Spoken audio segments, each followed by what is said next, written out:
അമ്മേ, ഒരാള് കാണാൻ വന്നിട്ടുണ്ട്.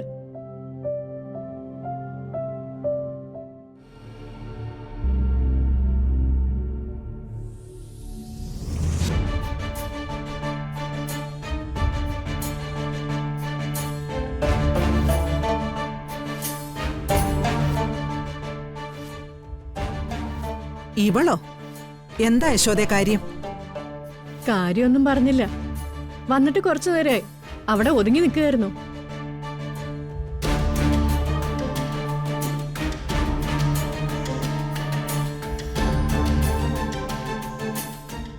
ഒതുങ്ങി നിൽക്കുക എന്നല്ല അതിന് പറയേണ്ടത്, പതുങ്ങി നിൽക്കുക എന്നാ. ഉർവശി പതുങ്ങി നിന്നിട്ടുണ്ടെങ്കിൽ അതിനർത്ഥം നമുക്കെന്തോ വരാൻ പോകുന്നുവെന്നാ.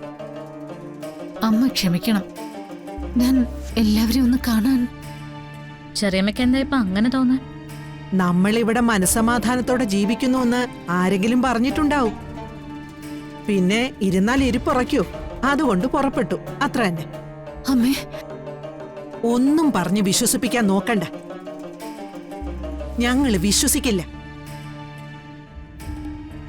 വിശ്വസിച്ചതിന്റെ പേരിൽ ഒരുപാട് അബദ്ധങ്ങൾ പറ്റിയിട്ടുണ്ട്. ഇനി പറ്റില്ല.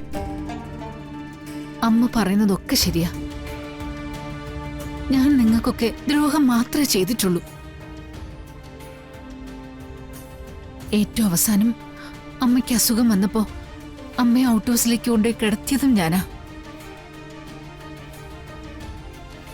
പക്ഷെ എനിക്കറിയില്ലായിരുന്നു അതിന്റെ തിരിച്ചടി എത്രയും പെട്ടെന്ന് കിട്ടുമെന്ന്. അമ്മ കിടന്നതുപോലെ അതേ ഔട്ട് ഹൗസിൽ ഞാനും കിടന്നു. അമ്മയ്ക്ക് ചിക്കൻ പോക്സ് ആണെന്നല്ലേ ഞാൻ എല്ലാവരോടും പറഞ്ഞത്. എനിക്ക് ചിക്കൻ പോക്സ് തന്നെ വന്നു. പകർച്ചവ്യാധിക്കാരിക്ക് കണിമംഗലത്ത് നിൽക്കാൻ അവകാശമില്ലെന്ന് സാറ വിധിച്ചു.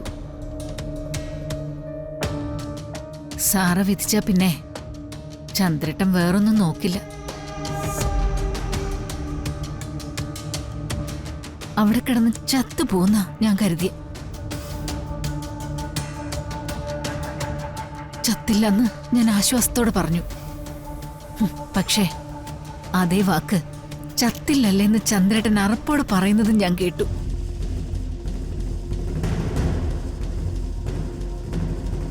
എല്ലാവരും എനിക്കെതിരെ തിരിഞ്ഞമ്മേ. എല്ലാരും തിരിഞ്ഞു കൊത്തി. എത്ര നാള് കണിമംഗലത്തുണ്ടാവൂന്നൊന്നും എനിക്കറിയില്ല. ചന്ദ്രേട്ടനായാലും സാറയ്ക്കായാലും ഞാനൊരു ബാധ്യത മാത്രമാ. ചെറിയമ്മ ഇപ്പൊ ഇങ്ങോട്ട് വരാൻ പ്രത്യേകിച്ച് എന്തെങ്കിലും കാരണമുണ്ടോ? കണിമംഗലത്ത് ഒരു ഐശ്വര്യ പൂജ നടക്കുക. ഐശ്വര്യ പൂജയുടെ പ്രശ്നം ഗണിക്കാൻ വന്നപ്പോ നമ്മുടെ തുളസി തറയില് നീ നട്ടൊരു തുളസിച്ചെടിയില്ലേ, അത് കരിഞ്ഞു നിൽക്കുന്നത് ജോത്സ്യൻ കണ്ടു. കുടുംബത്തിന്റെ ഐശ്വര്യം നശിച്ചതിന് കാരണം അതുതന്നെയാണെന്ന് ജോത്സ്യര് പറഞ്ഞു. ഐശ്വര്യ പൂജ നടക്കുന്ന ദിവസം രാധിക അവിടെ തന്നെ ഉണ്ടാവണമെന്ന് ജോത്സ്യര് പറഞ്ഞു.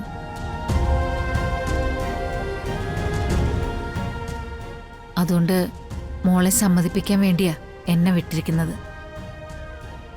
ഓ, ഇപ്പൊ മനസ്സിലായി.